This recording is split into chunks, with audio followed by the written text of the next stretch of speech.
Here's more wrestling news for March 11th, 2022, and your headlines for this afternoon include: update on Eddie Kingston after scary botched segment on this week's Dynamite, WWE announces shocking names as downloadable content for WWE 2K22, how did AEW do in the ratings after this week's massive episode of Dynamite, Bron Breakker breaks silence following NXT Championship loss this week, AEW star asks when Cody and Brandi Rhodes are returning to the company, Matt Hardy gives huge update on his brand new contract following Jeff's debut, former WWE Superstar to make New Japan debut later this month, and more.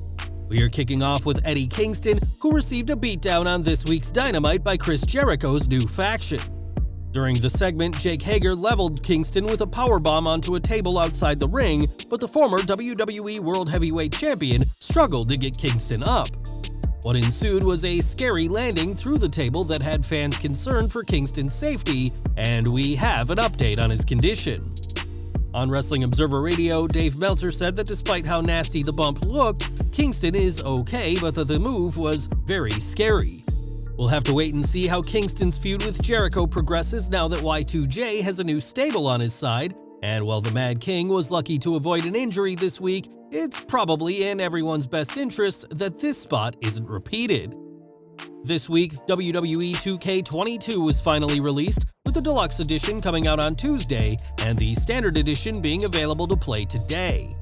While the game had originally been planned for late 2021, WWE's constant roster changes and releases meant that the project was delayed as developers had to keep updating the roster and removing talent.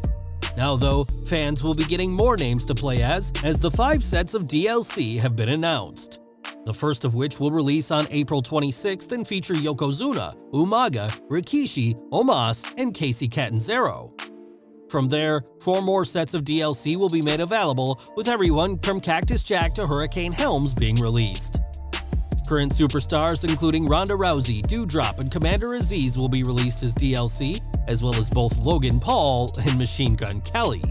Despite the releases, WWE 2K22 has a stacked roster, as many superstars who have departed WWE are still in the game, and it's about to get even bigger when these DLC sets come out.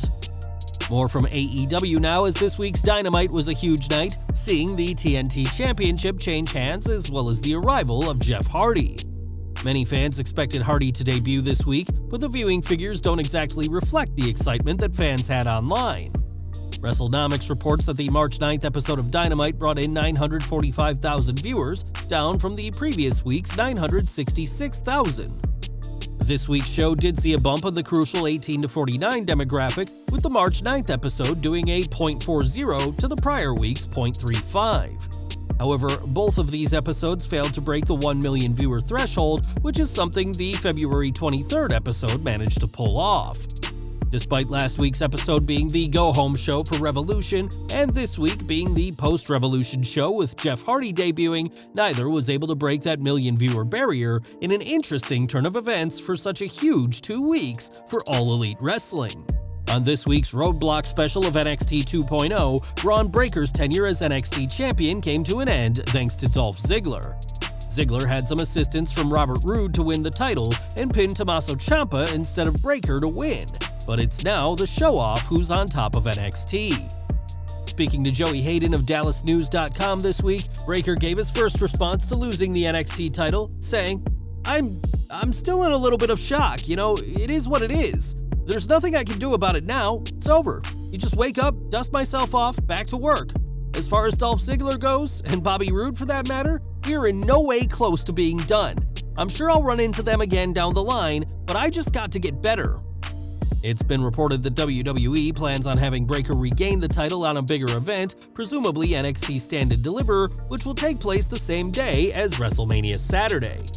That match hasn't been confirmed, but it's highly likely, and we'll have to see if Breakker does get better in time for his rematch with the new NXT champion.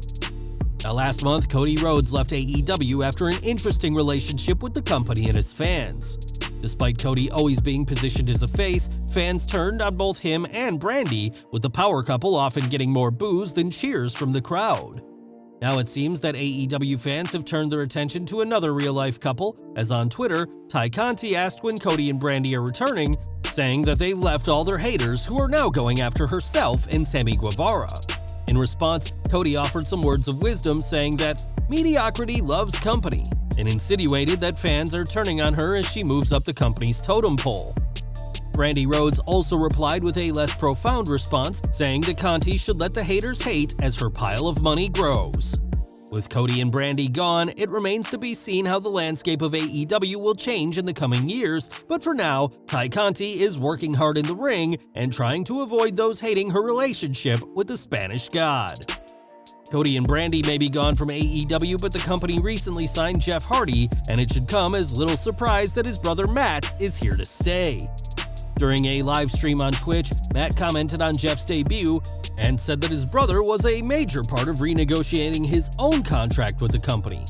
He explained, "It was wild, man. He got here late that day and we started looking over our contracts, and it was so fun. He looked over like, I'm very happy too. I've extended my contract with AEW. I'm gonna be there a little while longer. They matched myself and Jeff's contracts up, which was very cool." Matt didn't go into the specifics of his new deal with AEW, only that it matches what Jeff will be earning, and given the high price AEW will have to have paid for the three-time former WWE World Champion, we imagine that's a pretty penny they'll also be paying for Matt. In that same stream, Matt said he and Jeff do plan on going after the AEW World Tag Team Championships, which are currently held by Jurassic Express, so fans can expect this feud to take place in the coming year. When MVP returned to WWE in 2020, the former United States champion had a handful of matches to his name, but hasn't wrestled in a very long time. MVP's last match was on the September 6, 2021 Raw, where he and Bobby Lashley defeated AJ Styles and Omos, and since then, he's been out with a knee injury. We now have news about his condition, as on the Wrestling with Freddie podcast, MVP told former WWE writer Freddie Prinze Jr. that his knee is all healed up, but now he's working on getting medically cleared to get back in the ring. MVP added that the original injury was a torn meniscus, and that after months of not using it, the muscle in the area has atrophied, and he's now having to rebuild strength in that part of his body. With Bobby Lashley expected to be off TV for the next few months with his shoulder injury, MVP's fate on screen remains uncertain, but the sooner he's medically cleared, the better chances are that he'll avoid the next wave of budget cut releases. And we're ending today with Big Damo, formerly known as Killian Dane in WWE, who was released from the company on June 25th last year. Since his release, it's been reported that Vince McMahon just didn't get Damo's appeal, but he'll soon be making his debut for New Japan Pro Wrestling. It's been confirmed that Damo will face John Skyler at Strong Style Evolved on March 20th and will be competing on a card that'll also feature Jay White, Buddy Matthews, and fellow NXT alum including Jonah and Swerve Strickland. While Big Damo is no longer working for WWE, he's said he has no plans on slowing down his wrestling schedule, and debuting for New Japan is one massive way for the Irish wrestler to make an impression. Well guys, that's our news for today. Please share your comments below. Also hit the like button, subscribe to our channel, and hit the bell icon to receive all notifications. And as always, thanks for watching.